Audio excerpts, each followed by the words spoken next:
I apologize for the second game in a row where I can't really put the soundtrack on, but there's not really much of a soundtrack here, so this is what we're living with.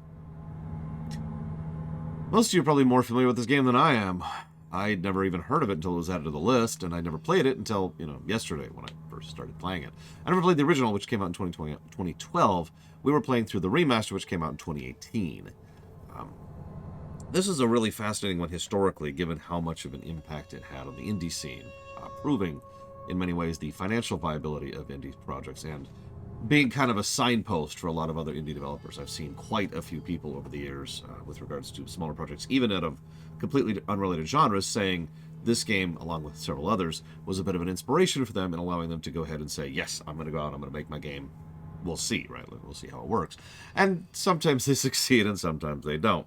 Narratively, I'm not going to talk too much about this one because I kind of can't talk about anything narratively without actually spoiling, although I do want to comment on the visuals. The cartoon approach to both the visuals in-game and the cutscene visuals was certainly a very inventive one, and honestly probably a really good move. It makes sure that the style of the game is going to just have its stamp on history, and 20, 30, 50 years from now, it's going to still have its own stylized look and won't really end up getting dated like a whole lot of other games I can mention. So I'm with that. You know me. I'm always more in favor of direction and design than I am in realism or in fidelity. So absolutely big positive on that. And I do think it was well animated, and they certainly did a lot with what they had. It was also surprisingly solid voice acting. I was a little bit impressed by that and a little bit surprised by that. The narrative itself doesn't have what I would call a tremendous amount of depth, but it was still enjoyable, and I still found myself wanting to see what would happen next. A nice, zoomed-in ninja story. I found myself wondering if another game that I absolutely loved, which is Cyber Shadow, was in any way inspired by this, but I'm getting off topic. So, gameplay-wise, you ever play Assassin's Creed? Hear me out for just a second, okay? So this is 2D Assassin's Creed. I'm just going to say that. You can take that as an insult or not. That's up to you. I don't really mean it as one. I mean it more as a statement of fact. Speaking as someone who's never really gotten tired of Assassin's Creed and who continues to enjoy the franchise up to, I'd say, Origins was the last one I really enjoyed. Yes, I know that was a while ago at this point. But the point remaining that I never got bored of the AC series, and I don't consider that an insult, so cool. They've had their ups, they've had their downs, whatever. But let's talk about this demonstrably, ignoring the vague connotations, the back of the thing. It's totally like AC. Think about this. First and foremost, there's roughly 3 different types of playstyles on display here. There's killing loudly, there's killing quietly, and then there's not killing at all, stealthing, put simply. Now, in Assassin's Creed, killing loudly can work, and that's one of the things that AC has over this game. But you're really at your best when you're killing quietly. You have lots of kit and tools and options for how to kill someone without them ever really noticing you're there, and really messing with people, right? The Batman Arkham series thing, if you're familiar with that as well. Similar concept. A lot of the gameplay, a lot of the kit, a lot of the options, a lot of level design, a lot of the interactables are all designed around killing someone in a way that's either going to mess with those around them or is going to remove them from the board in a way that nobody's even going to notice. Cool, fun, awesome, and definitely where the game is at its best, in my opinion. That's true for Assassin's Creed, Batman, and frankly, this game.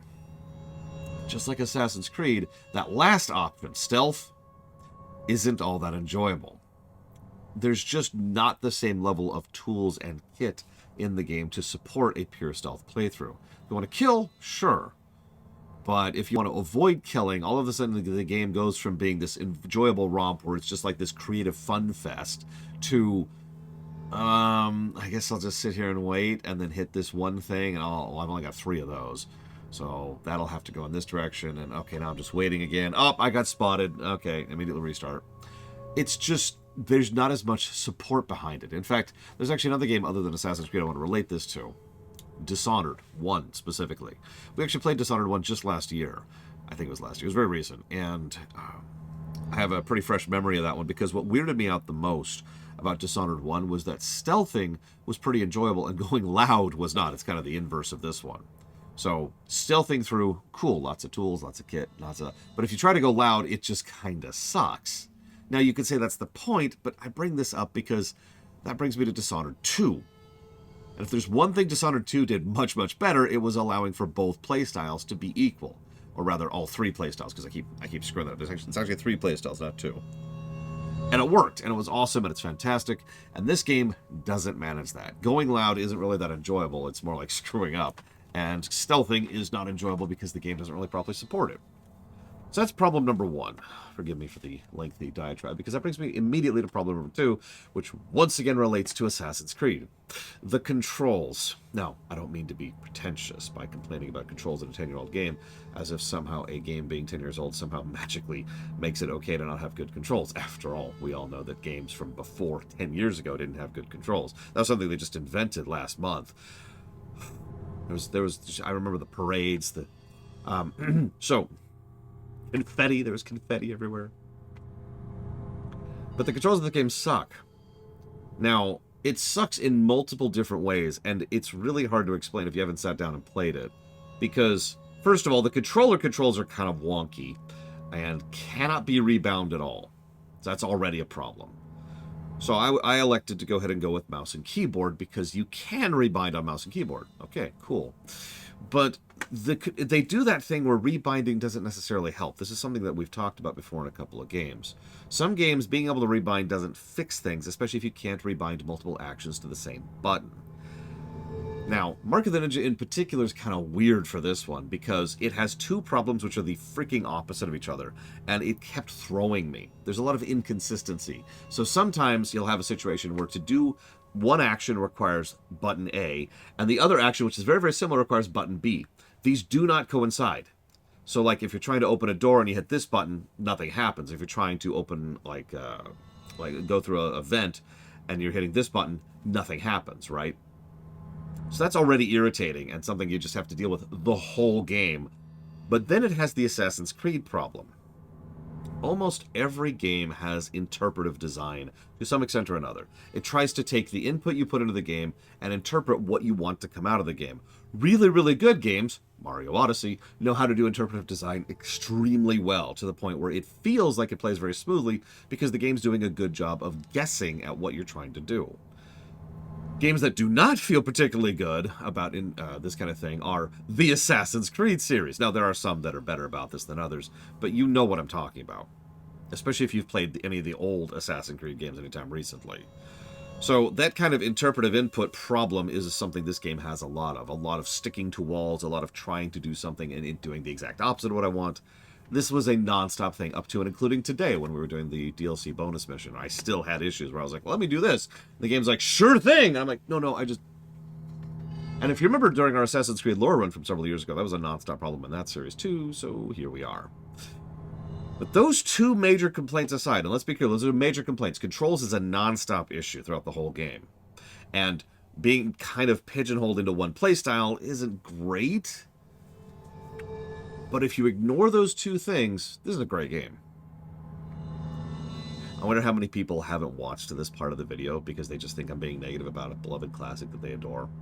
I get that a lot, actually. Whenever I speak any kind of negative whatsoever about a game, people are like, oh, he just hates it.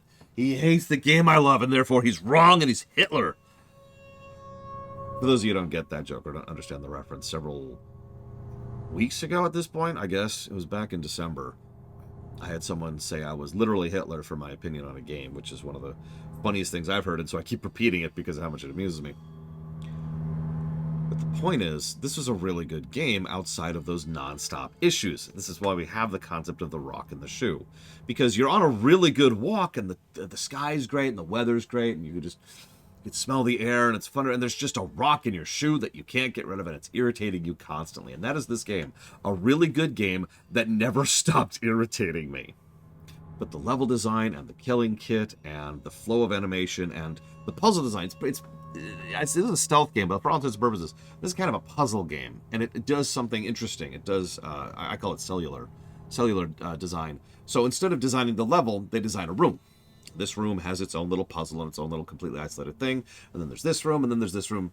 That's what I mean by that, right? It's like the old Zelda games, where most, like Zelda 1 and Zelda 3 are the most obvious examples of that, where each individual room had its own puzzle and its own stuff, but the moment you go through the door to the next room, for all intents and purposes, that room no longer exists. You're in a new puzzle. Now, there's some bleed over, both in Zelda and in Mark of the Ninja, but it's a similar concept. You're trying to solve the room, not the stage. and it's a completely different approach to stage design. They do a good job with it. The game I was actually most reminded of playing through this was not Assassin's Creed. It was Super Meat Boy, which also came out around this era, funnily enough. And yeah, no, it's very much, okay, throw my life at this situation until I figured out. I did admit there was a little bit of trial and error at certain points, because like for example, there's this one moment where I could not figure out how to cross this chasm. It turns out there was a grapple point on the other side, but nothing indicated that. Like there was, I shouldn't say nothing, but the grapple indicator, even though I could have grappled it from where I was standing, wasn't popping up. The only way to get that to pop up was to do a blind leap onto the spikes, at which point the grapple popped up, and I was like, okay, sure, now I know I can grapple it. Chunk, cool. Little stuff like that. The camera is also kind of problematic at times. But you know, it isn't problematic.